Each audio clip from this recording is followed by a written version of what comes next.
Groupe que l'on découvre en hélicoptère. Ils sont 3, 6, 9, 12, 14 coureurs.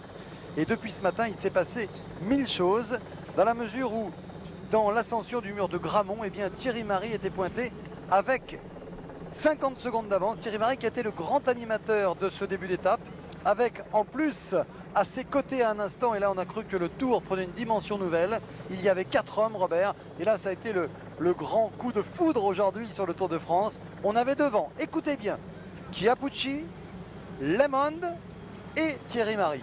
Et Capiot, ça faisait du monde. Autrement dit, 4 rouleurs qui se pointaient déjà au premier rang. Et on notait à ce moment-là que les Castorama étaient sur la voie du grand retour. Marix non seulement devant, mais Arnould dérué, toujours aux avant-postes.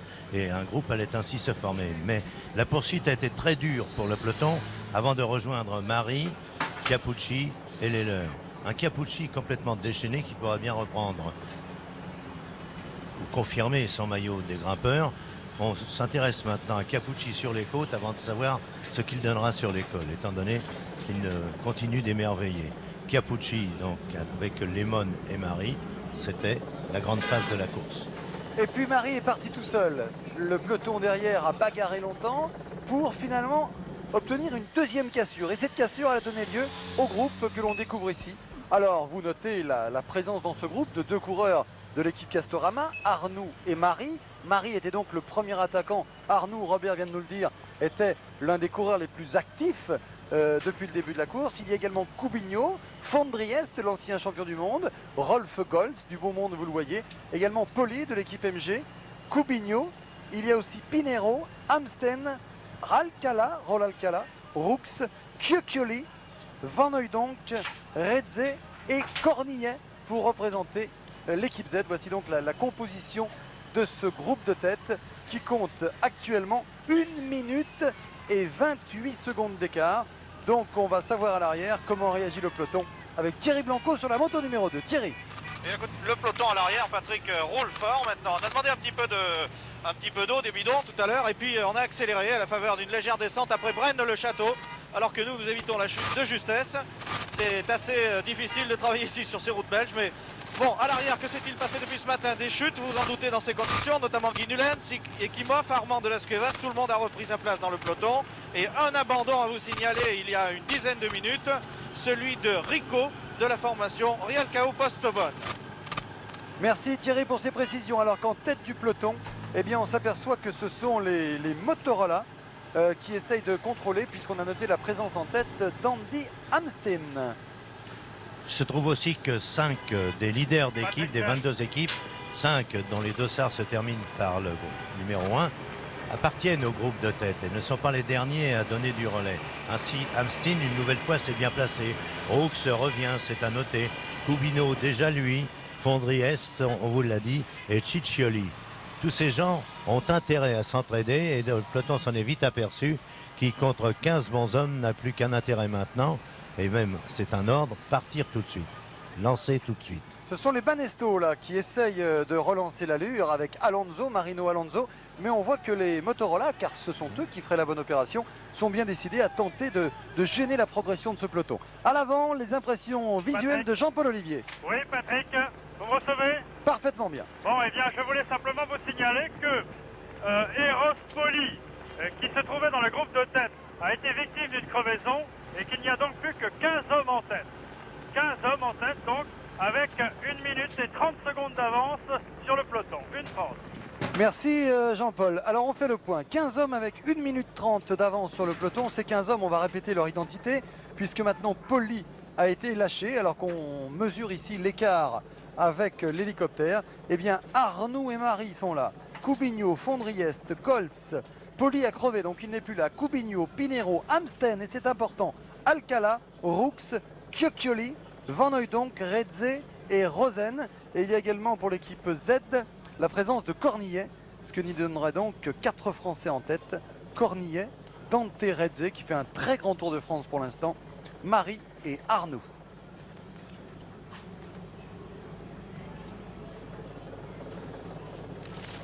Environ 52 à 53 km de l'arrivée. Rien n'est fait évidemment une 30.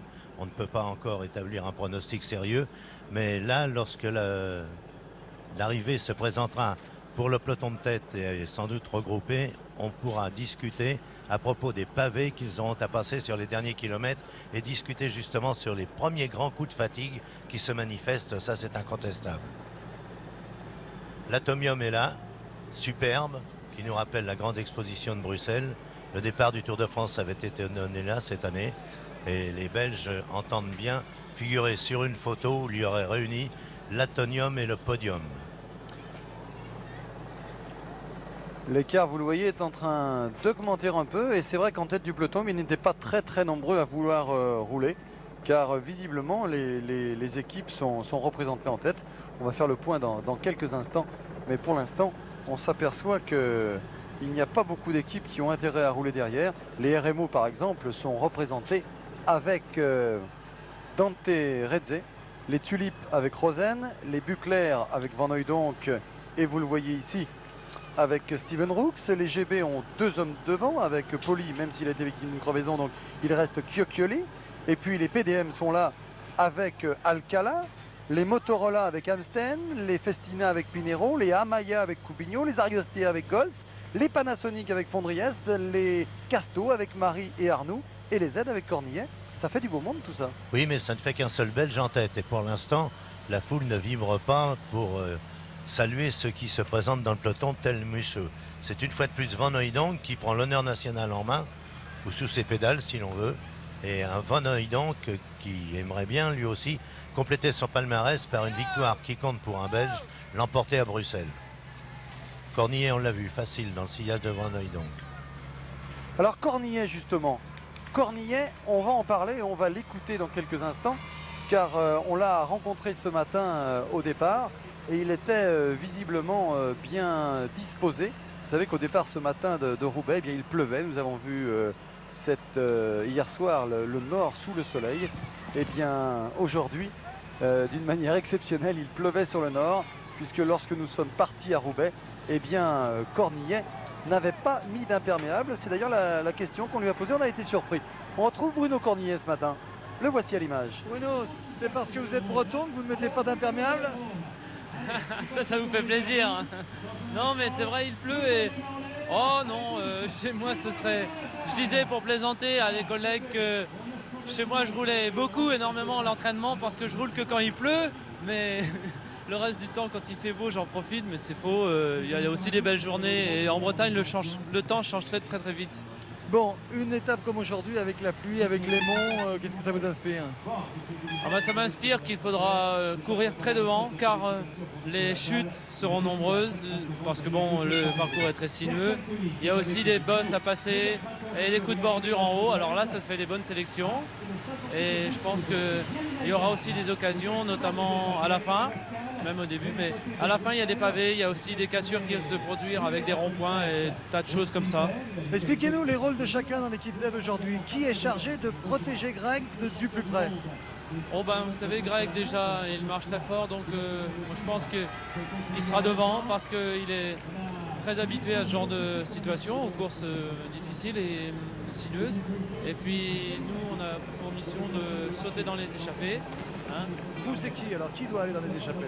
Non, tous les gars, tous les aides, car on a vraiment eu un petit manque de réussite parce qu'on était bien devant et on n'a pas été dans la bonne échappée hier, ça arrive de la louper.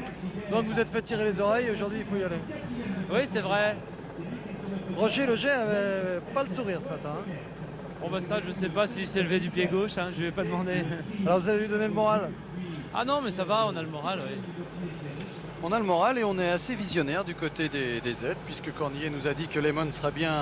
Eh bien, Lemon était bien, puisqu'il était dans le groupe des 4 devant avec Chiappucci. Alors, vous le voyez, l'échappée est en train d'exploser un peu ici au kilomètre 120. On va faire le point dans quelques instants avec Jean-Paul Olivier, alors qu'il reste 47 km et que l'écart est de 1 minute 48. Et puis, Cornillet disait qu'il fallait un Z dans chaque échappée.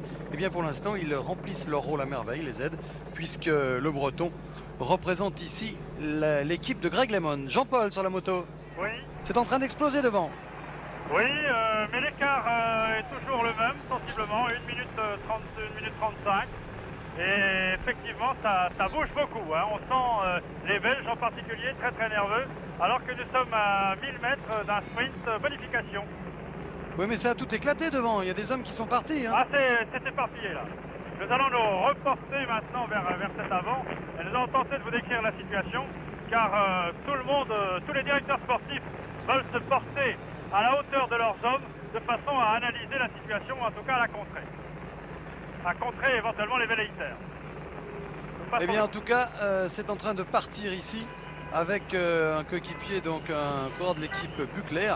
Et puis là, bien, c'est tout simplement Monsieur Chioccioli qui est en train de partir avec Van Hooijdonk, avec Roux plutôt. C'est plutôt Roux. Ils ont hâte d'en découdre. Rien n'arrête les vrais compétiteurs. eSport WTCR, le championnat de pré-saison virtuelle 2020, avec pour la première fois les pilotes du WTCR. 6 meetings, 12 courses. La bataille avec les Sim Racers continue sur le circuit virtuel de Ningbo. eSport WTCR, demain, sur Eurosport et Eurosport Player. Patrick, il faut parler un peu du parcours pour l'avoir emprunté complètement et en avoir observé tous les détails. C'est un parcours terrible, c'est un parcours étonnant dans la mesure où les coureurs ne s'attendaient pas à ce que les lignes droites soient parfois aussi courtes, beaucoup de virages, à la manière des courses de kermesse, des faux plats et puis des côtes très sévères. On ne croirait pas qu'autour de Bruxelles, les difficultés puissent être aussi nombreuses d'une part et aussi sérieuses dans une course cycliste. Des pavés même qui peuvent rappeler sur les 5 ou 10 derniers kilomètres un homme comme Van Hooijdonk qui sait très bien les passer, et Roux avec Chioccioli. Roux est peut-être en train d'assurer justement une victoire pour Buchler très recherchée. En tout cas, Et Roux laisse lui s'est partir relevé. Chioccioli. Il s'est relevé après le sprint de bonification et Chioccioli, lui, n'a pas du tout, lui, l'intention de se relever. Il poursuit son effort, le leader de l'équipe MGB.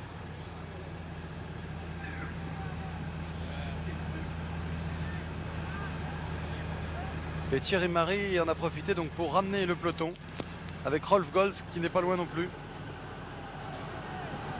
Alcala, rappelons-le, bien placé au classement général et disputant sans doute un tour où il n'avait jamais pris un aussi bon départ.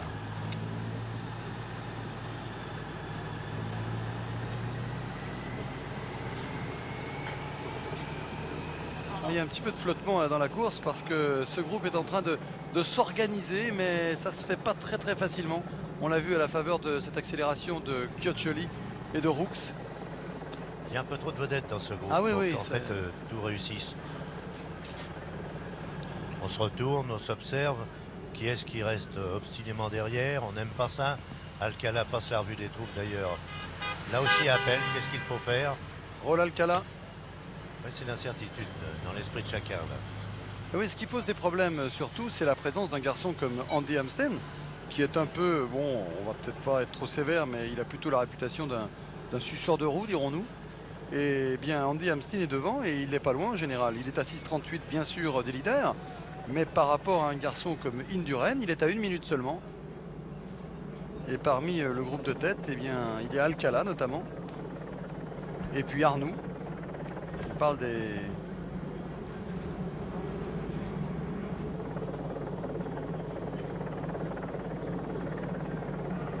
Alors on va demander aux gens du son, on va leur demander clairement d'essayer de nous mettre en rapport avec Régis Forissier, avec notre car nous travaillons ici dans des conditions bien difficiles. À Braine-l'Alleud, donc au kilomètre 120, c'est-à-dire à 47 km de l'arrivée, on l'a suivi en direct. Chioccioli a pris la première place du sprint avec 6 secondes de bonification, devant Roux 4 secondes, le troisième étant Cubino, m'a-t-il semblé, avec 2 secondes.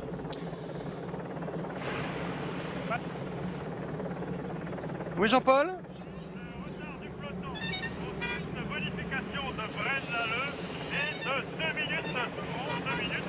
Une bonification, rappelons-le, qui a été remportée par Chioccioli devant Roux et Cubino. Et ça repart à l'avant.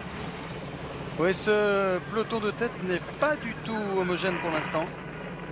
Alors que si l'on fait le point sur les présents dans cette échappée, eh bien on s'aperçoit que celui qui ferait la meilleure affaire, sauf erreur de notre part, eh bien il s'agirait tout simplement de Dominique Arnoux de l'équipe Castorama qui a 2 secondes d'avance sur Alcala.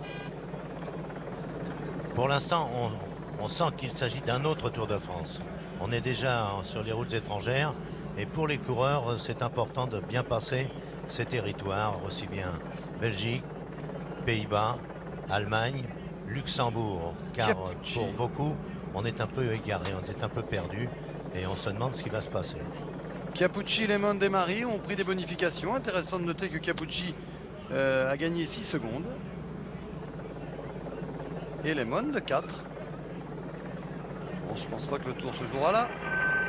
Mais c'était intéressant de le noter. Patrick? Oui, Jean-Paul. Oui, à propos de Capucci, ce matin au village départ, j'ai bavardé un petit peu avec lui, lui faisant des compliments sur ses progrès en français.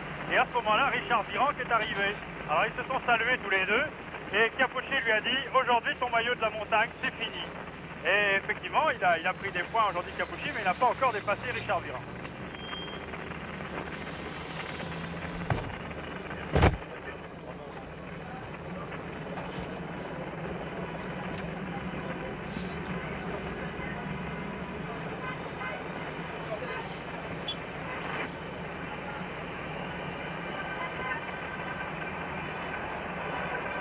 Et toujours cette mésentente dans le groupe de tête. Avec Jean-Paul qui nous parlait donc de Capucci. Eh bien, Claudio Capucci, nous l'avons rencontré aussi ce matin et on vous propose de l'écouter. C'était au départ, bien sûr. Et avec Claudio Capucci, on lui disait bien sûr que si tout allait bien pour lui, eh bien, on l'écoute. Comme aujourd'hui et demain, qui sont très difficiles pour le parcours, mais même aujourd'hui pour le temps. Je pense que c'est possible qu'il vienne venir quelque chose de très important. Vous êtes plus calme, plus raisonnable qu'avant, moins chien fou. Non, cette année le tour c'est différent que l'autre année.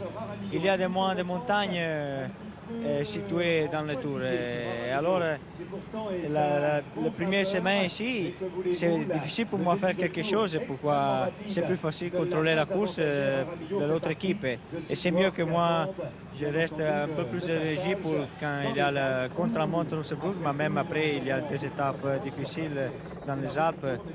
Difficile pour l'école, mais difficile pour qu'elles sont très longues. Chez Kettered, il y a Bugno et Fignon. Chez Carrera, il y a Capucci et Roche. Indurain est peut-être un peu seul. Normalement, lui, il a Delgado et Bernal, mais je pense qu'il ne mange pas trop. Et c'est possible qu'il y ait encore une semaine pour voir si Delgado et Bernal ils viennent venir un peu plus en forme. Capucci très décontracté et qui semble vraiment très sûr de lui avec l'assurance de compter sur Stephen Roche. Je crois que ça peut lui donner un sacré moral. Et il a une telle santé, un tel courage, Capucci, qu'il surprend d'année en année. Le voici maintenant, je pense, arrivé à maturité, complète maturité. Sur le plan technique, il fait très peu d'erreurs. C'est la course, il la connaît, il la sent bien. Et comme il est davantage attaquant que profiteur, lui, par rapport à d'autres, donc il impose toujours sa présence. Et vers la côte de Bruinput, que l'on va escalader dans quelques instants, j'ai l'impression que Capucci va encore tenter de prendre quelques points. Les derniers distribués aujourd'hui pour le compte du Grand Prix de la Montagne. 3e catégorie. Et nous serons là à 39 km 500 de l'arrivée.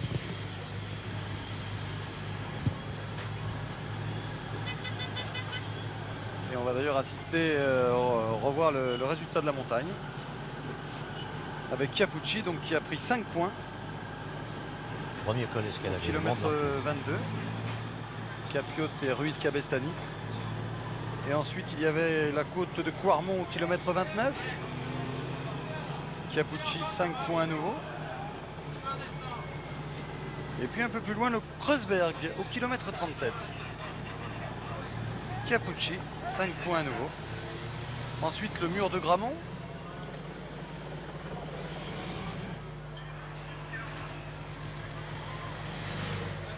Avec Marie, Declercq et Arnoux. Le Bosberg au kilomètre 74.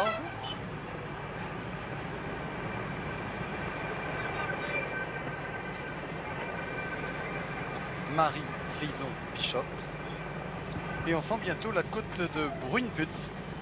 Patrick? Oui, Jean-Paul. 1 minute 40 secondes. Ah. 1 minute 40 secondes alors que nous allons donc aborder dans quelques instants la côte de Bruinput. Une grande partie de cette étape se déroule sur le fameux Tour des Flandres et les noms évoqués tout à l'heure, Poirmont, Gramont, Korsberg, sont bien connus de ceux qui le courent, ce Tour des Flandres, et encore davantage de ceux qui le suivent, car là, il y a un joli match entre les voitures. Bugno à la hauteur de son directeur sportif. Un peu risqué ce qu'il fait de perdre 100 mètres, c'est qu'il a un message personnel à lui transmettre, sinon il aurait délégué cela à un de ses équipiers. Donc Bugno en conversation avec son directeur sportif indique peut-être une réaction de sa part. Alors qu'on a noté que Chiappucci avait pris 15 points donc au classement de la montagne. Eh bien c'est l'occasion de faire le point justement sur le nouveau classement. Maintenant que nous avons ajouté 15 points à Claudio Chiappucci.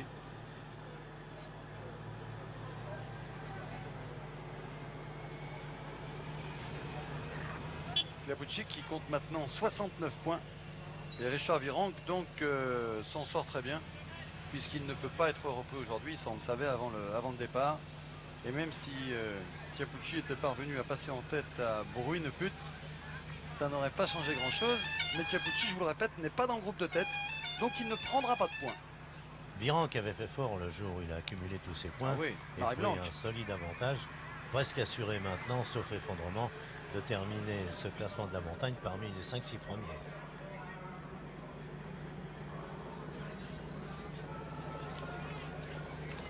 Il faut mettre un peu d'argent là-dessus. Oui, Ouais. oui, Jean-Paul. Kilomètre 126, une 20. Ah oui, on réagit derrière. À 1 km 500 du sommet. Pour ce groupe de tête, donc. Qui est composé de 15 hommes. Puisque Jean-Paul nous l'apprenait tout à l'heure, Poli a été distancé sur crevaison. Mais on risquerait bien enfin, si je puis dire, Robert, d'assister à une arrivée au sprint du côté de Bruxelles avec une arrivée très tourmentée. Hein. Ça va être pour les cascadeurs. À Vanoï donc, je le répète parce que il a à la fois l'avantage et l'inconvénient d'être le seul Belge représentant donc de la nation sur ces terres à l'occasion du passage du Tour de France. Et pour Vanoï donc, qui déçoit trop souvent ses supporters car la classe ne lui fait pas défaut. On connaît aussi son palmarès qui l'atteste, sa classe. Mais là, le Tour de France, pour une fois qu'il repasse chez lui, imposition est faite à Vanoï donc de sortir du rang. Je m'attendais à un démarrage de sa part, là. J'en suis pour mes frais. Alors que vous avez remarqué que dans ce groupe de tête, il y a, enfin vous avez remarqué, vous avez peut-être pas remarqué d'ailleurs qu'il y a ici Amsten avec son maillot Motorola bleu, le voici, Andy Amsten. Alors c'est vrai qu'on le remarque peu, même quand il est dans une échappée, parce que ce n'est vraiment pas un garçon. Tiens, on va dire les choses comme elles sont, on appelle ça un rat dans le peloton. Oui, les plus méchants disent un rat, les autres disent un profiteur. Un rat passe rarement en justice, un profiteur, oui. C'est superbe. C'est vrai que Andy Amsten, alors qu'on suit là le peloton qui se déhanche là, ce serpent multicolore, comme dirait Francis Marotto, eh bien ce peloton est à la poursuite du groupe de tête où on retrouve Andy Amsten. Amsten qui est un leader assez particulier, on ne le voit jamais vraiment attaquer. Il profite des bons coups, mais il n'a pas réussi grand-chose depuis il y a bien longtemps sa victoire au Tour d'Italie. Et ce matin, on est allé voir Sean Yates, qui est un peu le capitaine de route de cette équipe Motorola, de cette belle équipe, qui était un peu décevante depuis le début du Tour, mais qui commence à se montrer un peu. Sean Yates. Oui, hier on était tous devant dès le début de la course, et puis parce qu'on n'a pas loupé l'étape de Bordeaux, et puis on était tous un peu fâchés, tu sais, parce que c'était le bon wagon là. Et puis hier on ne veut pas louper, et puis on était tous devant, aller dans chaque coup, et puis finalement c'était Steve qui allait devant, restait devant. Pour lui c'était bien parce qu'il était bien placé au classement général. Finalement il monte en 3e place, et pour nous c'est bon, parce qu'aujourd'hui mauvais temps, le mieux en Belgique. Que tout peut arriver, peut-être si jamais il peut prendre le maillot. Est-ce que vous pensez à faire des coups comme des baroudeurs ou à protéger un peu Andy Amsten? En ce moment, Andy, il y a un ou deux qui restent avec lui, mais s'il n'y a pas de grosse vent, bagarre avec le vent côté, quelque chose comme ça, nous on laisse lui faire parce qu'il reste dans le route tranquille. Et puis pour lui, la course commence dans une semaine et demie, et puis nous on fait notre course. C'est pas un vrai leader, Andy. Il est souvent dans les roues, il ne prend jamais d'initiative. Ouais, c'est un leader de notre équipe, mais c'est pas un mec comme Indurain ou Bugno parce qu'il est moins fort. Alors, des fois, il n'a pas de choix que le fait de rester dans le but. C'est tout ce qu'il peut faire, mais il fait toujours son maximum. Pour nous, c'est bien. Et vous avez remarqué, pendant que Sean Yates nous parlait donc de son leader, qui n'est pas aussi fort, dit-il, qu'Indurain et les autres, et bien qu'un groupe de 4 hommes s'est détaché du peloton pour s'intercaler donc entre les 15 hommes de tête et le peloton. Dans ce groupe des 4, il y avait Ampleur. Je n'ai pas compris. Il a causé la ruine de ce groupe de 4 qui avait quand même ses chances en refusant de prendre les relais. Pour Oui, quelle il y raison? avait Ampleur, il y avait Lely, il y avait Tenis que vous avez reconnu, et puis Zoulet. Zoulet, l'ancien maillot jaune, donc le très jeune Zoulet, qui nous a fait une si belle impression du côté de San-Sébastien, alors que du côté du peloton, eh bien, ça ne fait aucun doute. Les Lotto ont décidé de sonner la charge pour provoquer le regroupement. Première raison, ils n'ont personne devant. Deuxième raison, ils comptent sur le champion de Belgique pour remporter le sprint ici. On pense bien sûr à Museux. Jean-Paul. Oui, pour toutes ces raisons, l'écart est tombé à 1 minute et 5 secondes au sommet de la côte de Brune-de-Put. Rosen est passé en tête, donc Chioccioli, Gols, Rox et Alcala. Dernier écart, 1 minute et 5 secondes. Et oui, c'est vrai que cette côte de Brune-de-Put a fait vraiment la différence, parce qu'on a vu, au moment où vous nous en parliez, Jean-Paul, on a vu que en tête du peloton, les Lotto étaient en train d'embrayer, comme on dit, Robert. Ils ne peuvent pas faire autrement s'ils veulent gagner aujourd'hui avec Musehu. Encore qu'un Lotto mis en réserve, et là je pense spécialement s'il avait été là, Martial Gaillan, qui était tout désigné à cet effet comme remarquable finisseur. Mais on vous l'a dit hier, il est venu nous rendre visite sur le Tour. J'espère qu'il pourra finir la saison sur un vélo. Bref, il manque beaucoup à cette équipe Lotto. C'est vrai, Robert, et on l'a salué avec beaucoup de plaisir hier, Martial. Alors que dans ce groupe des 14, bon, c'est pas parfait comme relais, mais on avance bien. Oui, tout est relatif, mais non plus qu'1 minute d'avance. Et déjà, un ou deux vont commencer à freiner un peu, à retarder les relais. Je remarque qu'Alcala, qui tout à l'heure était très actif, ne passe plus que très rarement. Alors que le ciel s'assombrit Rosen. d'une manière très inquiétante du côté de la ligne d'arrivée. Cornillet ici, le breton, Thierry Marie, alors qu'on va découvrir le résultat de l'ascension de Brune-Put. Rosen, Chioccioli et Gols. Chioccioli qui fait un rapproché donc au classement à poids, qui était déjà bien placé. 7 points pour Chioccioli. Souvenez-vous, il y a 2 ans, quand Capucci avait commencé le Tour de France en baroudant, on se disait qu'il tiendra 8 ou 10 jours, et puis en définitive il a tenu jusqu'au bout. Alors est-ce qu'on ne pourrait pas tenir le même raisonnement à propos de Chioccioli, qui sans aucun doute peut revendiquer une place, espérer une place sur le podium à Paris, parmi les 3. On regarde un peu ses échappées avec Dante Terezze, c'est lui avec son maillot RMO. Juste devant, voilà Dante Terezze, il faut lui rendre hommage, il fait un très grand Tour de France, c'est grâce à lui que ses 2 copains, Lino et Viran, ont réussi tout ça. Devant, c'est Thierry Marie, c'est lui qui a tout lancé aujourd'hui. Il est remonté comme une pendule, le Normand. Devant lui, c'est le breton Cornillet. Lui aussi, il est là, au service de Greg LeMond, mais pour réussir aussi quelque chose. Devant lui, Coubigno de l'équipe Amaya. Un peu plus en avant, Amstin. Là, c'est Arnoux de l'équipe RMO. On se retrouve encore avec Thierry Marie. Andy Amstin, attention à la chute, Andy. Et avec le dossard 188 Pinero de l'équipe Pestina, avec le maillot bleu. Vous voyez que c'est très nerveux et ce final, Robert le disait, est très tourmenté. On continue la revue de détail de ce groupe avec la moto qui a du mal à passer, mais ça c'est légitime sur des petites routes comme ça. Et quand on voit les voitures qui doublent le groupe comme ça, on sent que l'écart est en train de se réduire. C'est peut-être l'information que vous voulez nous donner, Jean-Paul. Exactement, 45 secondes dernier écart, alors que Rosen tentait un peu d'accélérer. 45 secondes. Merci Jean-Paul. Et ça y est, le groupe de tête éclate maintenant, malgré les efforts de quelques-uns, toujours Vanoy donc bien sûr, et un Marie qu'il faut s'attendre à voir repartir seul. Il a échoué à 2 reprises aujourd'hui, mais on a retrouvé presque le Marie qui s'était... Regardez-le, Voilà. et ben voilà. Voilà. Aussitôt dit par Robert, aussitôt fait, et on ne se bouscule pas. Gols ne veut pas prendre la poursuite en charge.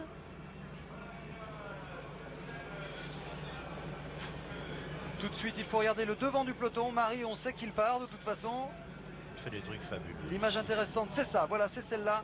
Pour savoir qui réagit, on est en file indienne, on ne va pas vite. Vous voyez, on va du côté gauche au centre de la route. personne ne réagit et Thierry Marie repart à 36 km de l'arrivée. Quel numéro il fait Thierry. Plein d'admiration pour un bonhomme pareil. Puis toujours souriant, toujours gentil. Ah oui, pourtant il était déçu Thierry d'avoir raté entre guillemets. Il n'a pas raté son prologue, mais il a raté son objectif de prise de pouvoir au prologue. Thierry qui a pris l'habitude de gagner des étapes dans le Tour. En 85, en 87, en 89, 2 en 90.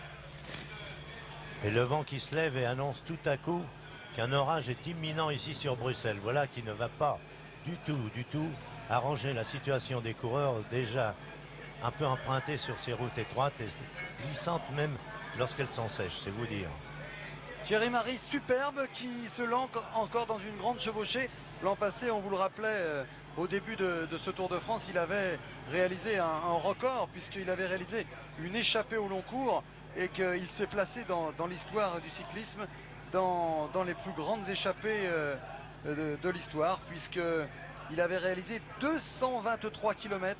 Cela se passait entre Arras et Le Havre en 91. 223 km, soit 1 km de mieux que Kilfen entre Besançon et Thonon en 77, mais 20 km de moins, 30 plutôt que Bourlon, lauréat donc avec Carcassonne-Luchon en 1947. Thierry Marie, un des grands coureurs du Tour. Un des meilleurs rouleurs du monde, incontestablement. D'autant que l'an dernier, lorsqu'il avait gagné au Havre, la moyenne de l'étape avait été remarquable. L'autre jour dans l'avion, je lui ai demandé, dans l'avion qui nous ramenait de Mérignac à Nogent-sur-Oise, à Roissy donc, je lui posais la question, mais comment se fait-il que tu ne penses jamais, ou que tu n'en parles pas en tout cas, du record de l'heure, au record de l'heure. Et il m'a dit, oh, il faut faire plus de 40 km. Et moi, 40 km, c'est ma bonne distance. Mais il n'a pas encore dit non. Et là, à l'arraché sur un faux plat, presque une côte maintenant, Thierry Marie, qui essaie d'emmener son plus grand développement, lutte. Mais il sait très bien que cette fois, il est pris en plein de mire par un peloton qui a réussi à le rejoindre 2 fois. Malheureusement, le vent est défavorable, la pluie est là, vous le constatez. Et il y croit un petit peu moins que lors de son envolée. Oui, surtout que c'est en train de casser derrière, avec Rolf Golz peut-être qui a tenté de sortir, on l'a vu là de face. Oui. Ah, il arrête. Ah, il arrête Thierry. Alors en tout cas, il aura tout essayé. Hein. Ah, pourquoi pas un petit coup là encore, non? Mais il sera capable d'essayer encore sur avec le Cornillet. Cornillet et Golz peut-être dans sa roue. Il tire la bourre quand même un peu entre Français. C'est la course. Ah oui, il n'a pas de raison de se faire des cadeaux. Hein. Ça se fait plus en Espagne. Oui, c'est Rolf. Ah, à 3, ça irait beaucoup mieux parce que Golz et Cornillet sont 2 belles machines à rouler. Alors que vous n'hésitez pas à voter sur 36-15 code stade 2 pour désigner donc le coureur qui anime de la plus belle façon l'étape. Et on ne veut surtout pas influencer votre jugement. Mais Marie en fait vraiment beaucoup. Hein. On ne vous dira rien, Hervé Marie. Voilà, qui doit faire plaisir à tous ses supporters normands et à Henri Delille en première loge. Il est venu lui rendre visite l'autre jour. Exactement. Ça doit faire plaisir à toute la Normandie que de retrouver encore Thierry Marie. Normandie représentée dans le peloton. Ah, un 4e s'est mis avec eux. Il pourrait s'agir de Pinero. Ça arrive par petits groupes. Ah oui, très et vite. ça rentre. Ah, il y a des cassures là, mais en tout cas l'accélération de Thierry Marie était belle. Jonction réalisée. À Cornillet maintenant qui nous a paru excellent dans cette contre-attaque. À Cornillet de se calmer un peu pour attendre un sprint. Et nous sommes là à un peu moins de 30 km de l'arrivée, sans doute, ou une bonne trentaine peut-être. Et on relâche avec Andy Hamsten tout à droite de l'écran. Ah, comme j'aimerais qu'Andy Hamsten me fasse mentir. Oui, bien sûr. Ça fait tellement S'il le d'années mérite, que pourquoi pas. je dis qu'il a une manière de courir un peu particulière. Thierry Marie. Oh, il en veut Thierry, là, il a décidé, il va quand même pas en mettre une petite couche. Regardez, c'est tout l'esprit de Thierry Marie qui est résumé dans cette image. Il vient d'attaquer et c'est lui encore qui mène le peloton.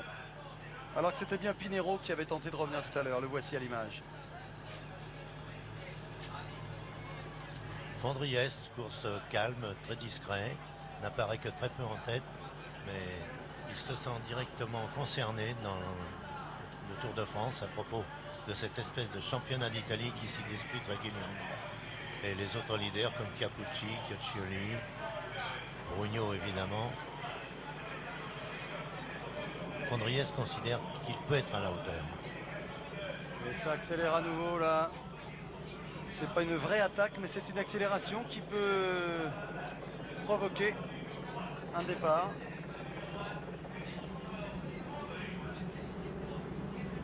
Allez, que Amsten me fasse mentir et qu'il attaque. Regardez en facteur, on appelle ça. Il y en a qui réalise ça parfaitement aussi, c'est Van Hooydonk. Ça peut être Pinheiro, ça. On ne le jurerait pas. Hein. Brooks.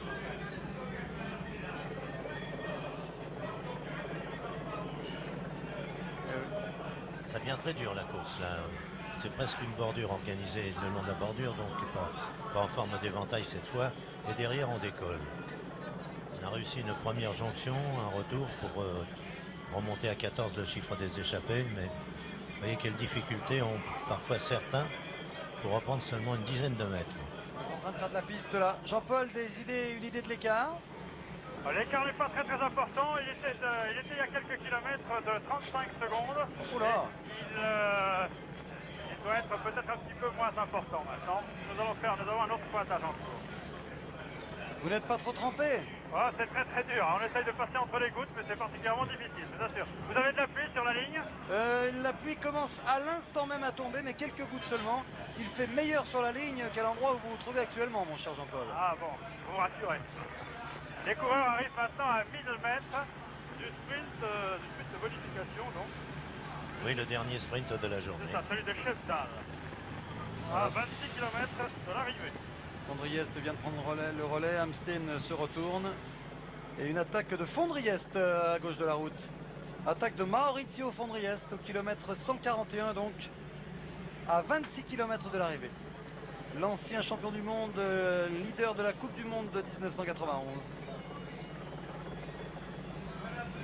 Il l'avait emporté en Italie, c'était sous l'œil des caméras d'Antenne 2. Nous l'avions reçu dans une émission spéciale. Il a sûrement une arrière-pensée dans la tête parce que ce n'est pas le sprint et les quelques secondes qui changeraient grand-chose à sa situation. Mais en revanche, remporter l'étape en partant de loin, ça, il doit y penser. Et la preuve, maintenant qu'il a échoué, il se relève. Thierry Marie avec Noirnou plutôt maintenant. Des accélérations encore. Et Amsten se retrouve dans une bonne roue, celle de Fondriès. Intelligent quand même, ça, cet Amsten. Très bonne façon de courir. C'est Van Hooydonk là qui part. Van Hooydonk, une véritable mobilette, on l'avait vu dans le Tour des Flandres, il nous avait beaucoup impressionné.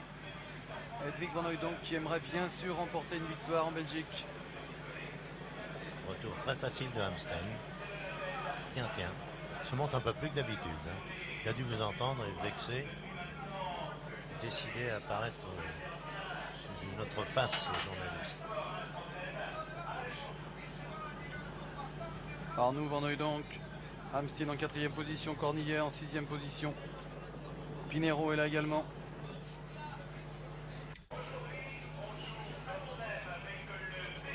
Van Hooydonk qui reprend les choses en main.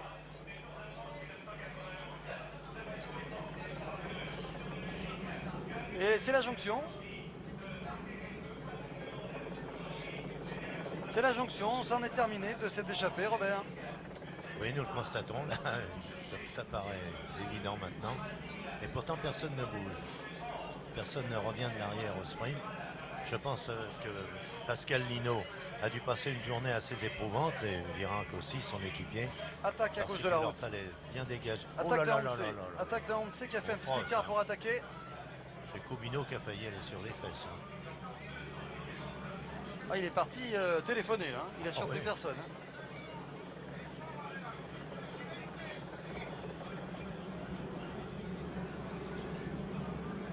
C'est un peu inévitable, regardez, les 30 premiers sont en file indienne, mais après c'est la masse pour trouver une place. Nouvelle attaque contrée par Aonce. Et un tulipe. C'est pas une vraie attaque. Hein. Avec un Carrera derrière, on se relève tout de suite, ce sont des accélérations. Il y a des signes de fatigue évidents, ça se manifeste un peu partout. On fait l'effort parce qu'on On a du cran, on est courageux, puis c'est le métier, mais c'est pas toujours de gaieté de cœur. Ah, ce faux plat serait idéal là, pour creuser un petit écart. Il y a eu une première accélération, une petite cassure. Il faudrait maintenant en remettre. Plus facile à dire qu'à faire, vous me direz, mais c'est maintenant que l'écart peut se faire là. À 500 mètres, à 1000 mètres exactement même de la bonification. Nous serons donc à 26 km de l'arrivée. Et à la faveur de ce sprint, on pourrait bien assister à un démarrage. Claudio Capucci en personne. Eh oui. Et pourquoi s'en priver, Claudio? Ah, voilà, il aime ça asticoter. 6 secondes. Il se fait mal, lui, là aussi, mais il veut obliger les autres à faire des efforts. Et Bugno, on l'a vu un moment attardé auprès de son directeur sportif, a déjà eu du mal, sans aucun doute, à remonter jusqu'à la tête. Et il Capucci continue. continue. Oh, c'est formidable. Quel coureur, ce Claudio Capucci. Quel grand coureur. Il a pris 12 secondes de bonification aujourd'hui. C'est pas rien, 12 secondes. Ça comptera dans la lutte avec les grands dans la montagne. Et là, il en rajoute et il repart. Il a une santé Formidable. de fer. Et puis une volonté. Si les quatre arrivent Lemond. à se regrouper, il est capable de ne pas les attendre. Greg Lemon, le même coup que tout à l'heure. Extraordinaire. Avec Holm, Brian Holm. Oula, il y a Jalabert aussi. Holm, Jalabert, Lemond, Capucci. Ceci à 26 km de l'arrivée. Ah, si Greg Lemon prend le relais de Capucci, ça peut donner lieu à une superbe passe d'armes. Lemon, on va rester sur Lemon et Capucci pour voir si Greg Lemon accepte de prendre le relais. Le contraire serait quand même étonnant. Alors que Régis Forestier s'attarde. Est-ce que Lemon prend le relais? Bien entendu. Que le coup est beau. Que le coup est beau avec Brian Holm, avec Lemon, avec Jalabert et Capucci. En plein effort. Oh là, que c'est bien fait tout ça. Brian Holm qui ne donne pas sa part au chien non plus. Jalabert va rouler, c'est évident. C'est parti. Ça peut être un coup très sévère pour le peloton, là. Il faut absolument que le peloton réagisse tout de suite. Et je suis certain que dans quelques secondes avec l'hélicoptère, Régis Forestier va nous proposer l'écart. Aussitôt dit, aussitôt fait. On se retourne beaucoup trop dans ce groupe. Ouais, ils sont que 4, malheureusement les relais reviennent souvent. Et qu'est-ce qui se passe derrière? Eh bien, dites-moi. Et oui, Eh oui. et oui. Oh là là. Eh bien, croyez-moi, en tête du peloton, on doit se faire de sacrées frayeurs. Il va y avoir des cassures. On pourrait bien assister à des surprises. Ce sont les Panasonic qui décident de prendre la course en main pour le plus grand bonheur des Banesto, des Casto. Mais c'est vrai que les Panasonic rêvent aussi aujourd'hui d'une arrivée au sprint. Et ils comptent sur les sprinteurs, les coéquipiers d'Indurain. Mais si d'aventure les équipes de sprinteurs venaient à se décourager, on pourrait assister à une drôle de surprise. Car ce ne sont pas les Banesto pour l'instant qui se battent pour assurer la poursuite. Et la grosse difficulté aussi pour l'instant, c'est de pouvoir tenir sur le vélo. Vous savez, Robert, il faut toujours, on le dit assez, on le répète souvent, il faut toujours être devant. Imaginez là une chute en tête du peloton. Les 4 qui sont devant ne sont pas concernés et c'est comme ça qu'un tour peut basculer. Surtout qu'on n'a pas l'air d'amuser le tapis devant. Hein. Oui, 15 secondes d'écart, 15 secondes. Hein. 15 secondes avec Greg Lemon qui mène là devant Claudio Capucci. En 3e position, Brian Holm. Et on va jeter un petit coup d'œil sur le résultat du sprint pour confirmer les 6 secondes de Capucci, les 4 de Jalabert et les 2 pour Brian Holm. Il n'a pas Robert, hésité, Lemon. Hein. La véritable leçon, c'est Lemon. Lemon était mal, on l'a vu dans sa chambre d'hôtel il y a 2 jours dans le journal du Tour, il n'était pas bien. Et d'un seul coup, Lemon est là, Lemon est aux avant-postes, il se montre, il attaque avec Capucci pour la 2e fois de la journée. C'est très très révélateur. C'est non seulement un courageux, mais aussi un ambitieux. Il faut l'être dans ce métier. Et il n'aime pas que l'on minimise German. un peu son action et les Bugno. victoires qu'il a gagnées. Bugno a senti le danger, c'est lui qui est en train de contrer. Où est Indurain? C'est le match Capucci du Bugno qui fait basculer les choses actuellement. Et si Lemon pouvait repartir là, ce serait sensationnel. Non, ce n'est pas Bugno, c'est Choniette. Maillot blanc rayé, mais c'est pas le maillot arc-en-ciel. C'est Choniette qui est là, pour l'équipe Motorola. Oui, Jean-Paul? 18 secondes. Oh là là, quelle belle passe d'armes. Avec Rolf Goltz ici en 4e position, Capucci devant lui. Holm qui prend, qu'est-ce que je dis? Rolf Goltz, c'est Holm bien sûr. Brian Holm, c'est Jalabert qui prend le relais pour l'instant. Capucci en 2e position, Brian Holm en 3e. Et Greg Lemon qui ferme la marche. Relais très appuyé de Claudio Capucci. Oh, il se passe toujours quelque chose. Ah oui. Ah bah avec Capucci, on est garanti.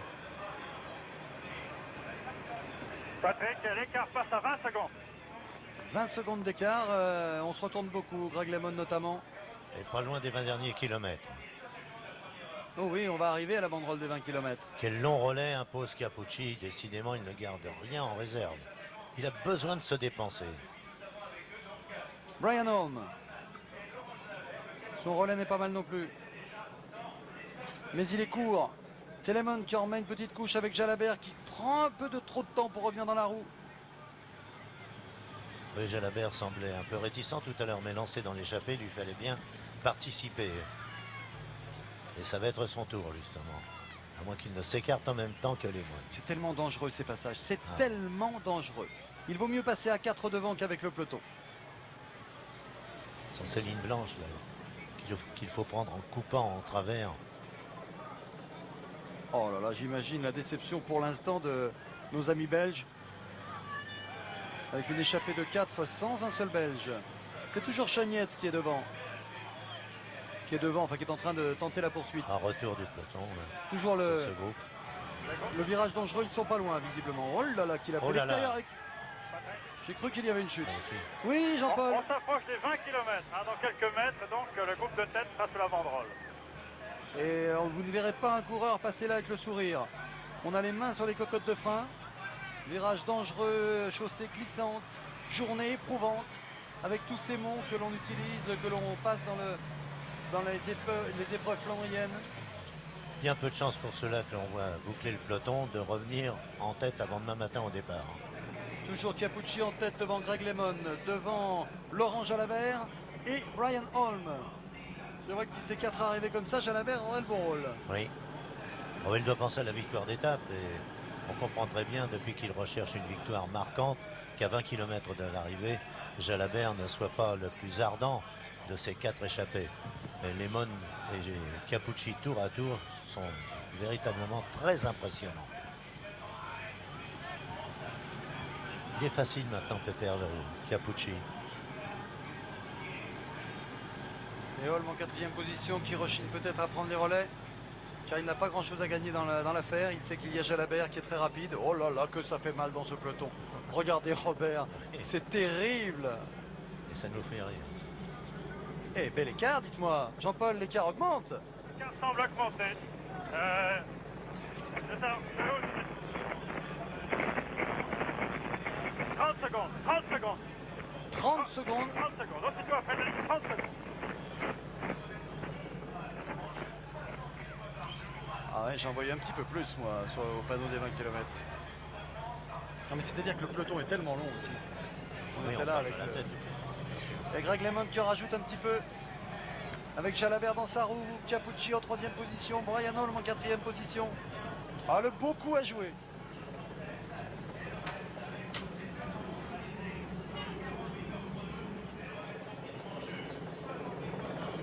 LeMond qui relance encore devant Jalabert et Capucci. Brian Holm a décidé visiblement de ne pas prendre les relais pour l'instant.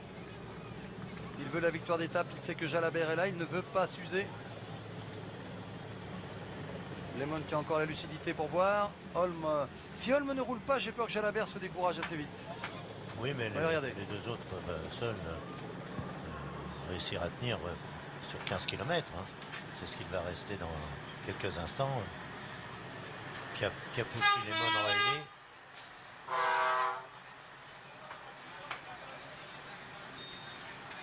Et s'ils sont résignés d'ailleurs à allonger les relais par rapport à leurs compagnons, Capucci et LeMond, Holm, on ne s'étonne plus guère de le retrouver là quand on se laisse glisser à l'arrière. C'est vrai qu'il faudrait trouver une raison de l'intéresser à cette échappée parce que lui, il n'a pas grand-chose à y gagner. Hein.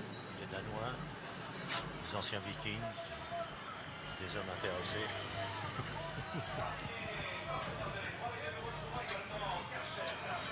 Jalabert en gros plan, le sprinter français qui pourrait là obtenir enfin la consécration de sa carrière, Parce que ça serait sa beau. jeune carrière.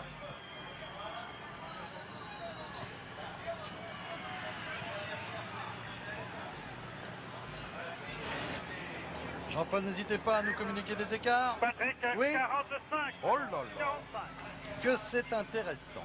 Et oui, parce que l'avance va croissant et non pas diminuant. L'avance va croissant.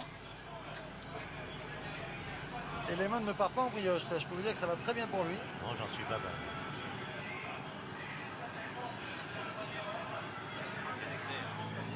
Capucci, l'échappée royale. Capucci avec Brian Holm qui prend le relais maintenant sans hésiter. Jalabert derrière lui, Greg Lemon ici. Ah, ils vont se régaler dans le journal du Tour ce soir, Francis Maroto et Lionel Chamoulot pour nous raconter tout ça, car c'est une échappée royale. On croyait un peu rêver tout à l'heure ce matin, juste après l'arrivée, quand on avait trouvé déjà Capucci et Lemon en tête. On se disait, oh, c'est une petite passe d'armes. Et on les retrouve ici maintenant à 18 km de l'arrivée. Il pleut copieusement sur la ligne. Quant à Holm, c'est vrai, il a retrouvé son ardeur. Il ne laisse plus le trou maintenant. On trouve toujours une bonne raison de participer à une échappée. Hein. Oui, Ne serait-ce que de... Lemon a beaucoup de charme, il a su le convaincre. Ne serait-ce que de faire un petit rapproché au classement général. Hein. Pour Brian Holm, ça peut être intéressant tout de même de remonter un peu. Une place d'honneur, c'est toujours bon.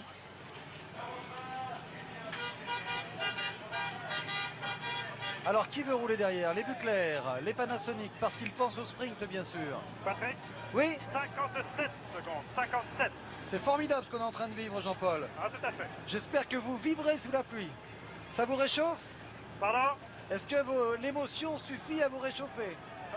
Pas beaucoup, mais enfin, en tout cas, c'est avec une véritable passion qu'on peut suivre cette fin de course. C'est étonnant, ça tout de même. De voir des hommes comme Lemon, comme Capucci, qui ont été à la pointe du combat déjà dès le départ, soient encore là et les ressources pour attaquer et accélérer. C'est fantastique. Ah oui, c'est fantastique. Et en tête du peloton, on a vu les coéquipiers de Capucci pointer le nez pour tenter de protéger la fuite de leur leader. Capucci, Lemon, Holm et Jalabert, on se régale. Oui, un homme peut trouver que la journée est un peu dure avec lui, ingrate en tout cas, c'est Marie. Il aura bien mérité sa place dans ce groupe. Il est d'ailleurs à la base de la sélection qui s'est opérée dans ce groupe des 15, réduit à 4. Quelle belle entente dans ce groupe. Patrick. Capucci fait des très longs relais. Oui, Thierry à l'arrière. Oui, peut-être une réaction humide, mais néanmoins heureuse de Roger Leger. Ah Les oui. modes devant, c'est formidable, Roger. Ouais, nous avons prévu aujourd'hui effectivement une étape difficile en Belgique. On savait que ça allait rouler très vite. Donc Greg et Capucci ont été toujours aux avant-postes depuis ce matin. Mais on sait que c'est une étape qui est toujours des étapes de piège, que ce soit en Belgique, en Hollande. Donc il fallait être très très vigilant. Bon, on va voir maintenant avec les équipes de sprinters derrière qui alimentent la chasse. Mais enfin, Capucci et Lemon se relayent très bien pour l'instant. Merci pour ce témoignage humide, mais ô combien intéressant. Roger Leger qu'on avait trouvé assez tendu ce matin, on lui a dit... Patrick, Oui 1,05. 1,05. Oh, il y avait 45, il y avait 57, il y a maintenant une 0,5. Oui, ça va filer jusqu'à une 30 comme ça. 15 km de l'arrivée, 15. À 15 km, une 0,5. On leur accorde encore 3 km pour agrandir l'écart et à ce moment-là, ils gagneront l'étape. Ça En se tête- joue dans les 3 km. Oui, bien sûr, en tête du peloton, on a remarqué des individualités brillantes, mais pas d'esprit d'équipe. C'est-à-dire un Panasonic, un Buchler, puis un autre. Il n'y a pas d'unité. Donc une formation n'est capable actuellement de réagir et de se regrouper en tête du peloton. Ça paraît simple, et voyez. Voilà qui illustre bien vos propos, Robert. Avec un Tulip, avec un Panasonic, avec un MG Boys, avec un Banesto. Oh là là, ils ont raison de venir les Banesto. Ils ont raison avec Uriarte, car il y a le feu dans la maison. Et les Carreras sont là pour protéger leur leader. Il faudrait que les aides arrivent à monter également en tête du peloton. Motet est là aussi, à 15 km de l'arrivée. Oui, mais aussi bien dans la défense que dans la contre-attaque, c'est le cas ici. Il n'y a pas d'unité, je le répète. Quand Uriarte va s'écarter, est-ce que les Panasonic vont pouvoir réagir en masse comme Nulens le fait individuellement pour l'instant? Mais c'est son travail. Nulens fait ça depuis 10 ans. Il sait très bien qu'à 15 km de l'arrivée, si l'un de ses partenaires n'est pas en tête et son sprinter n'est pas dans le sillage, c'est à lui de se porter en tête et de rouler le plus longtemps possible. Vous avez raison de le signaler, Robert. Il y a là un représentant de chaque équipe, alors que les Carreras font très bien leur travail là pour protéger leur fuyard. Regardez, ils sont 3 à être montés maintenant. Et ce sont les Panasonic qui remontent aussi. Et les Motorola. Il est temps. Regardez les Carreras. Ils savent que le coup est bon. Le coup est parti. C'est vrai que c'est pas comme si une équipe envoyait 6 hommes et faisait vraiment une poursuite par équipe. Là, c'est chacun en fait un petit peu, surveillant tout de même l'autre. Et si devant on ne se regarde pas trop, et pour l'instant c'était vraiment pas le cas, eh bien je pense que Capucci et Lemond, alliés de circonstances, ils sont tous deux ici en tête. Lemond qui voltige littéralement aujourd'hui. Ils sont tellement formidables tous les quatre qu'on a l'impression qu'il ne pleut pas sur eux. Oh là là, regardez le relais que vient de prendre Lemond. Jalabert va être obligé de faire l'effort, de faire un petit sprint, remarquez c'est sa spécialité, pour boucher le trou sur Capucci. Ça va vite se transformer en amère surprise le retour de Lemond parce que quelques autres grands du tour avaient déjà rayé le nom de la liste de Greg Lemond, peut-être 6e ou 7e du tour, mais sûrement pas dans les 3 premiers. Là, attention, l'Américain s'est réveillé. Ça va donner toute la grandeur à ce Tour de France. Ce ne sera pas simplement un numéro d'Indurain, pas simplement un mano à mano avec Bugno. Il y a aussi Capucci, il y a aussi Lemond. Regardez-les tous les deux comme ils sont beaux. On a l'air de les supporter, mais tout simplement parce qu'ils nous offrent l'occasion de nous enflammer. Bien sûr, c'est et le on avait spectacle. tellement peur, mais tellement peur que Miguel Indurain régente complètement ce Tour de France dès le départ, lorsqu'il s'est emparé du maillot jaune lors du prologue. Jean-Paul, des nouvelles? Oui, 1-10, dernier écart, 1-10. L'écart environ. 1-18 exactement, Oh là 1-18 là. maintenant, 1-18. À 12 km de l'arrivée. Oh, on est à moins de 13 km de l'arrivée, 1-18. Eh ben, dites-moi. Aïe aïe pour les 4.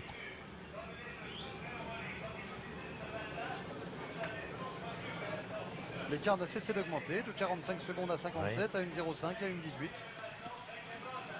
J'espérais pour eux qu'ils puissent monter cela à 10 km de l'arrivée à 1 minute 30. Alors là, c'était garanti parce que le peloton se déchaîne maintenant. Il y avait 22 secondes entre Indurain et Lemond. Lemond ferait là une affaire formidable. Tandis que Capucci, lui, a déjà de l'avance sur Indurain. 11 secondes exactement, plus les 12 secondes grappillées aujourd'hui. Il est à 23 pour l'instant. Et c'est Fondriest. Très en verve aussi aujourd'hui, Fondriest. Et la pluie tombe de plus en plus fort sur cette ligne d'arrivée de Bruxelles. Assez Et- courte d'ailleurs, vous l'avez Oui, remarqué. ça va être un avantage pour les 4 fuyards parce que, alors que vraiment c'est le feu derrière, il y a le feu. Les Banesto sont très très inquiets et ils peuvent être inquiets les Banesto parce que derrière vraiment son leader à Uriarte, Miguel Indurain, s'est bien fait piéger par ce démarrage de Capucci et Lemond. Le final, disais-je, Robert, va peut-être avantager les 4 hommes de tête car nous n'avons pas une longue ligne droite d'1 kilomètre mais des virages qui sera plus facile à aborder à 4. Évidemment, et la toute dernière ligne droite n'excède pas 300 mètres. Avec ce genre de virage à prendre, ils sont encore nombreux, vous allez pouvoir le noter.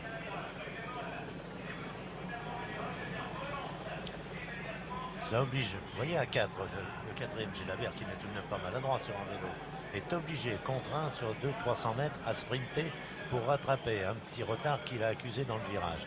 Et rebelote encore. Et il relance Greg Lemond avec Capucci dans sa roue. Et Jalabert et Holm prennent beaucoup de vent. Quel temps, mon Dieu! Il pleut des cordes sur la ligne d'arrivée. Capucci qui va relayer Greg Lemond. Avec un virage à gauche. Oh, que c'est dangereux. Oh là là, Capucci l'extérieur. Oui, Thierry. Oui, c'est un véritable, vous soulignez à l'instant la pluie qui tombe sur la course. Mais à l'arrière, c'est assez phénoménal le numéro d'équilibriste que sont obligés de se livrer certains coureurs qui sont en difficulté à l'arrière du peloton. Croyez-moi, la situation n'est vraiment pas facile pour ceux qui se trouvent dans cette position. C'est vrai, et tout ceci à cause, à 10 km de l'arrivée, à cause de ces 4 hommes qui ont lancé la bagarre.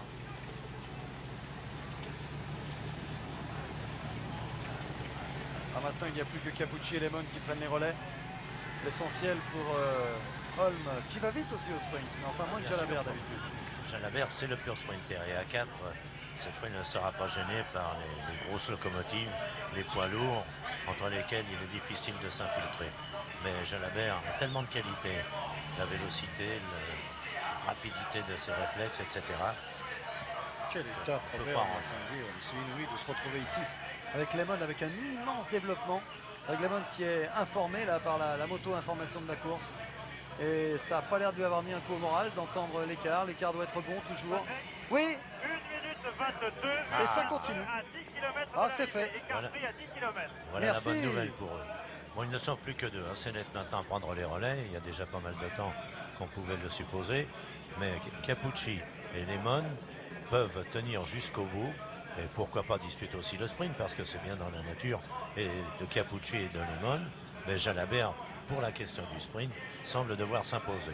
Ah voilà, Alors, autrement, il n'y a aucune gêne pour Lemon de Capucci de disputer l'arrivée, parce que ils ont toutes les raisons, alors que j'ai à mon chronomètre 1,27 maintenant d'écart sous la banderole. Là. Ça grandit toujours, Jean-Paul nous donnait une 22 tout à l'heure, et bien maintenant on en est à 1,27, 1,26 quoi. C'est dire que ça continue à augmenter cet écart. Alors que c'est vrai qu'en tête du peloton, on hésite là. Hein. ah oui, mais la différence est tellement nette. Oh, j'en reviens pas, Robert, de ce qui se passe dans ce Tour de France. Aujourd'hui, avec ce temps pourri. Fabuleux cette image. Ah, ça va tout changer dans l'esprit du Tour. Vous le disiez tout à l'heure, Robert. Les suiveurs, quelques-uns en tout cas, étaient inquiets pour Lemon et se disaient, tiens, il fera peut-être pas partie des grands cette année.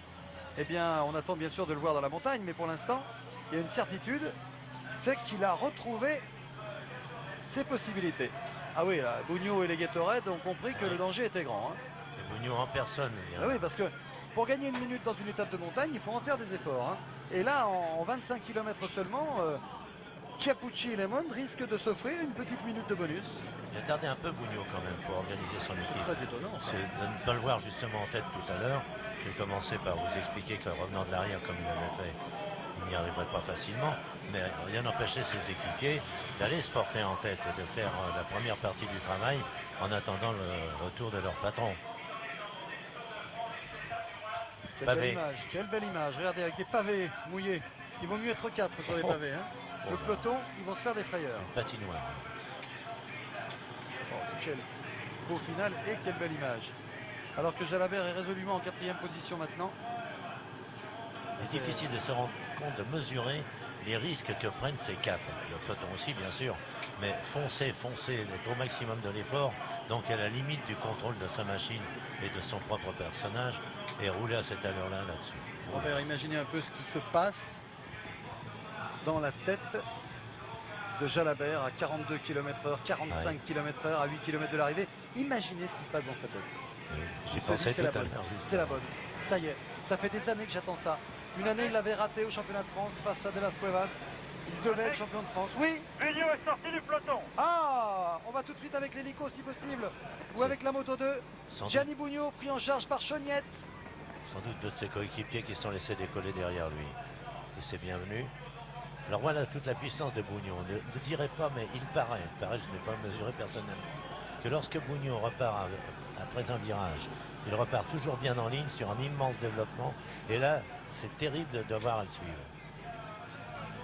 Et je serais tellement heureux pour Laurent Jalabert qui a remporté l'étape au Tour du Limousin, aux 4 jours de Dunkerque, mais qui n'a pas la grande victoire qu'il mérite, que sa vélocité peut lui offrir. Et j'espère vraiment pour lui que si les 4 arrivent ensemble, il parviendra à remporter l'étape. Bugno était secoué sur les pavés. Oui. Il a bien Dernier augmenté. écart, 1 minute 23, alors que Bugno a été repris. Il avait pris 10 mètres au peloton. Avec Charlie Motet dans la roue de Chonietz ici, en tête du peloton. Oh chute! Oui, chute Oh à là l'arrière là, du quelle peloton. Chute, Patrick. Il y a une chute. Il y a plusieurs coureurs à terre. Je vais m'approcher. C'était à craindre. Oh là là, Il quelle semblerait chute! qu'un coureur de la formation TVM, alors que le docteur Ouais. Ford descend. Oh là là, elle a été violente. Elle a mis à terre au moins une cinquantaine de coureurs à l'arrière du peloton, cette chute. Oh là là, pourvu Pour que l'instant, c'est Armeling, je crois, qui était par terre. oh là là, pour l'instant, il y a Rob Armeling évidemment et Ouais. semble Vainqueur très, très d'étape mal à l'autre l'aise. jour, il y a aussi Dan Baker qui est De là. Vries, Oh là qui là nous a là tant là étonné là. l'autre jour. Oula, je crois que c'est Argentine. Argentine. Moreno. Oh, Armeling. Oh là là, Moreno Argentine est là aussi. Armeling ne repartira pas. Ah bon? Oh, écoutez, j'ai bien l'impression, Patrick, il est pour l'instant au Sangialta. soin du docteur Ford. Sangialta est là. Il y a là un invité que nous avions ce matin. Dan Baker. Kelkoren, non pas que Kelkoren, mais Gerrit De Vries qui est blessé lui aussi. Enfin, petit Oh, à quelle petit, chute. tout ce monde repart. Le docteur Porte. Armeling. Oh là là, il souffre. Oh là Vainqueur là là d'étape, là là Rob là. Armeling. De Vries. De Vries ici, oui, plutôt. Armeling était derrière. De Vries qui nous avait impressionné par le le relais qu'il avait réalisé. Il va pouvoir repartir, perdre du temps bien sûr, mais il pourra repartir.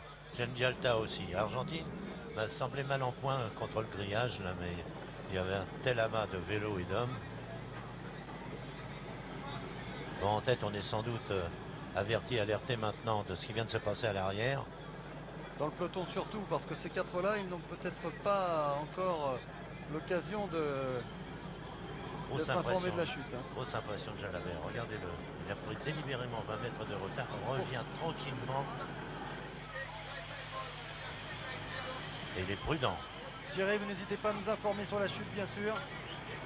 Patrick, Oui, également Bruno Cornier a été pris dans cette chute, il vient de repartir. quelle malchance. Relance de Capucci ici. Andreas Capes aussi, lui aussi est reparti. Mais Il y a une chute, voilà, Roger est en train d'annoncer qu'il y a une chute derrière. La tête de course à 5 km de l'arrivée. 5. Bon, alors ça ne fait plus de doute maintenant. Sauf évidemment en chute. Malheureusement, on ne peut pas dire qu'il n'y aura pas de chute car ils ne sont que 4. Le terrain est le même pour tout le monde. Il est aussi glissant. Il est vrai qu'on manœuvre plus facilement à 4 qu'au milieu d'un peloton.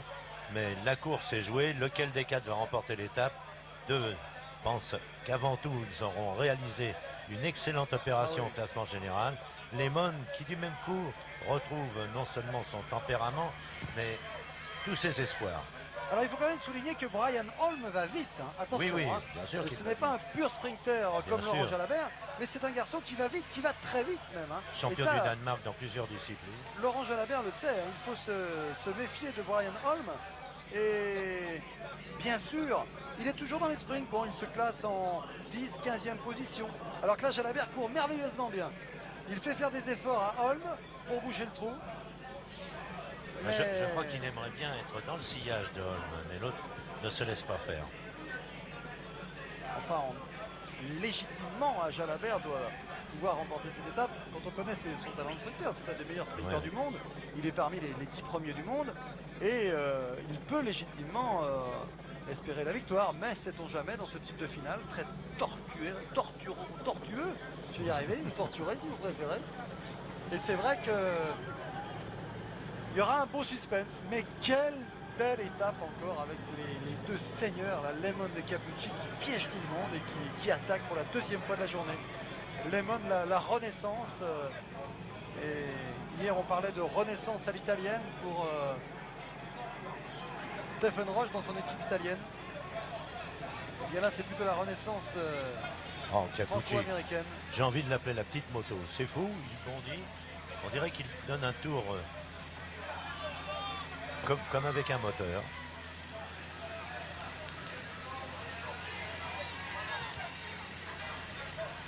Ah, c'est phénoménal ce qui est en train de se passer La ici. longueur de Cernet.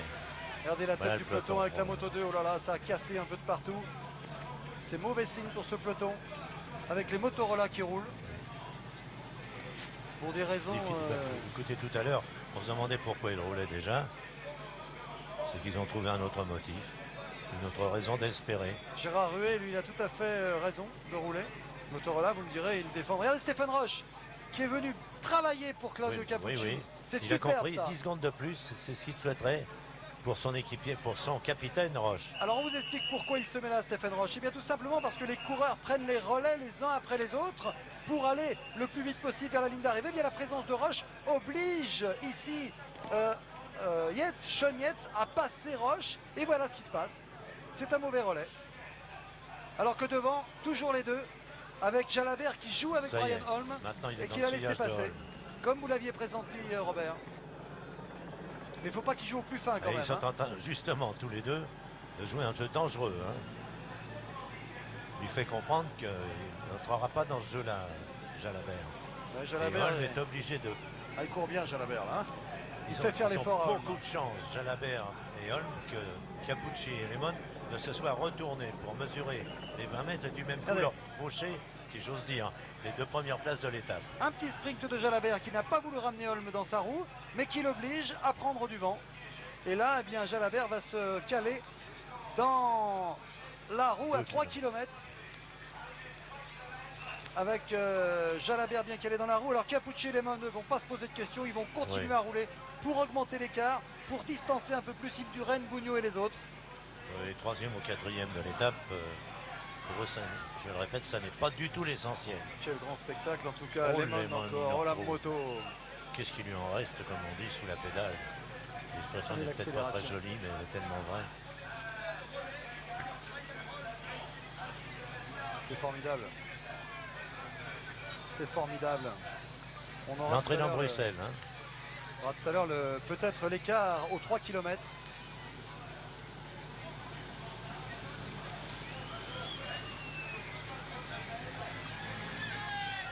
Capucci toujours devant Greg LeMond, Jalabert en 3e position. Il reste 2 km, Déjà. messieurs. C'était vite entre le 3 et le 2. Ils ont mis 55 secondes pour faire ce kilomètre. 64 de moyenne. Ça vous tente? En moto, pourquoi pas. Oh, c'est extraordinaire ce qui se passe. Ils sont là sur leur plus grand développement. Le vent n'est pas du tout favorable. Il est presque nul et la pluie tombe droit. Les voici. Et ils sont quand même à plus de 60 heures. Robert, j'avais déclenché mon chronomètre. Top, 1 minute 24 secondes. 1,24 secondes, formidable. Ce qu'est en train de réaliser Capucci et LeMond. Avec ce virage très dangereux sur la gauche, mais ils passent bien tous les 4. Avec Jalabert en 3e position. Le Tour est en train de vivre un grand moment. Rendez-vous compte que dans les étapes de montagne, les écarts sont parfois de 50 secondes, d'1 minute. Et bien là, pour l'instant, c'est 1 minute et 24 secondes qui séparent les hommes de tête, Capucci, LeMond, Jalabert et Holm, des favoris, des autres favoris du Tour, Bugno, Indurain et les autres. C'est un gros coup que sont en train de réaliser ici Capucci et Greg LeMond. Un grand numéro. Regardez-le, à 1 km de l'arrivée. C'est extraordinaire ce que sont en train de réaliser ces deux hommes. Attention Jalabert, retournez-vous mon vieux, parce Oh, que bon, Holm est dangereux. Jalabert il Holm doit être peut bondir. tellement tendu là. Regardez-le. Voilà. Ça va être de la piste. Mais devant, ils ont une locomotive. C'est une course derrière Dernier en fait, Robert. Oui, oui, C'est un final derrière Dernier. avec la petite moto en tête. Plus que 600 mètres, 700 mètres maintenant. Et ensuite, bien sûr, on déclenchera notre chronomètre pour calculer le passif. Le passif d'Indurain, le passif de Bugno qui sont les grands perdants, les grands piégés du jour. Il y a 2 classements dans ce Tour de France, Lino, Virenque, Power, et puis derrière le match entre les grands. Et bien aujourd'hui, ce sont 2 grands, Greg LeMond et Capucci, qui sont en train de marquer des points. Toujours Greg LeMond en tête, Capucci en 2e position. L'important pour eux, c'est que les secondes s'égrènent le plus longtemps possible avant qu'Indurain et Bugno ne franchissent la ligne. Les autres, les 2 autres, Brian Holm et Laurent Jalabert vont s'expliquer pour la victoire d'étape. Somptueux final, 2 grands champions qui veulent gagner le Tour. Démarrage à gauche de la rouge de Brian Holm. Jalabert va réagir sur la droite. C'est à craindre, Jalabert va Jalabert. réagir tout de suite. Il doit Faut doubler bondir. Capucci. Faut Il faut y bondir. aller Laurent. Il ne Oh faut là pas là. rester derrière Capucci. Il faut y aller tout seul. Capucci n'aura pas la force. Il faut revenir 300 sur les mètres de hommes, sur les coureurs. Ouh là là, petite panne de caméra là. Voilà, on revient avec la caméra de face. Jalabert a gardé son calme et c'est lui qui attaque maintenant très loin à 200 mètres de l'arrivée. Jalabert qui ne devrait plus être inquiété par Brian Holm. C'est le premier succès, le premier grand succès du Français Laurent Jalabert ici à Bruxelles. 2 grands événements. Premier grand succès de Laurent Jalabert. Capucci 2e, Holm 3e, LeMond. Et on déclenche bien sûr notre chronomètre. Enfin. Déjà 5 secondes que les hommes sont partis et maintenant les secondes passent. Elles sont importantes, elles sont capitales. C'est dans l'Alpe d'Huez, c'est dans Saint-Gervais, c'est dans Sestrières que Bugno, Indurain et les autres pourront revenir. Toutes les secondes qui passent aujourd'hui à Bruxelles, elles seront chères à payer. Il faudra les mériter dans les ascensions. Grosse opération, Robert, pour Greg LeMond et Claudio Capucci. Évidemment, et déjà ils savent que demain, on va les attendre au coin de la rue. Il leur faudra peut-être encore attaquer. C'est ça le Tour de France, mais il est obligatoire que les autres grands réagissent devant cet avantage acquis par LeMond, complètement retrouvé ou presque, et Capucci, tout à fait fidèle à sa réputation de bonhomme extravagant, mais avec tellement de talent. 46 km et 153 de moyenne. Fabuleux à nouveau là. Alors que nous sommes là à 350 mètres de l'arrivée. Déjà 1 minute à mettre au crédit de Capucci et de LeMond. Le chronomètre tourne toujours plus d'1 minute. L'opération valait la peine. Il y a des battus. Il y a Leblanc, il y a Indurain, il y a Bugno. C'est terrible ce qui leur arrive aujourd'hui. Ça va changer toute la face du Tour dans les jours qui viennent. Ce sprint n'a plus beaucoup d'importance. Ce sera simplement une petite place d'honneur ici. Place d'honneur pour celui qui rêvait de l'emporter ici. pour le maillot vert, pour le champion de Belgique, pour bien sûr Laudegno Cubigno devant avec 1 minute 21 pour Johan Museeuw donc et 1 minute 21 secondes. Johan Museeuw ici est triste, il y a de quoi car il remporte le sprint, il était le plus fort mais il ne remportera pas l'étape chez lui ici en Belgique. Quelle journée! Du peloton. Oui, c'est une parenthèse, mais enfin, qui pour Museeuw est intéressant. Hier, il avait déjà gagné le sprint, mais pour la 11e place. Aujourd'hui, pour la 5e, ça ne suffit pas. Mais parlons vraiment d'autre chose. Museeuw, c'est sa propre déception. Il a encore une chance peut-être demain sur ses propres terres. L'essentiel, on l'a dit. Oui, Jean-Paul, tout de suite avec Laurent peut-être. Oui, je suis avec Laurent, effectivement. Avec Laurent Fignon, je suis d'abord. Je m'approche de lui car vous savez, le peloton ici vient de surgir et essaye de se faufiler pas. Laurent Voilà, Jalabert. je suis avec Laurent. Alors Bugno a essayé sur la fin de réduire l'écart, Laurent, et vous aussi. Moi je savais même pas que Greg était devant, vous savez. Avec ce temps, ces routes, je n'ai pas vu quand il est parti. Moi, avec mes lunettes, je suis très handicapé, je me suis battu pour être devant. Je ne savais pas. Merci Laurent Fignon.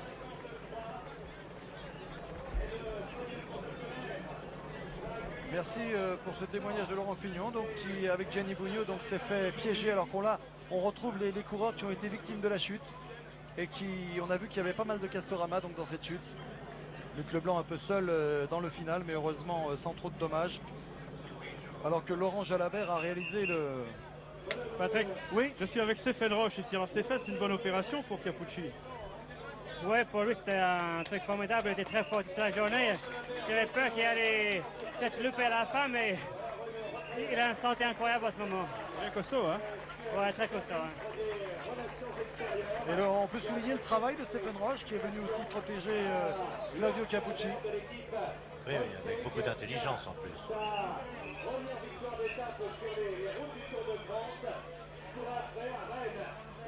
On voit là une image qui restera longtemps gravée dans la tête de Laurent Jalabert, son premier grand succès.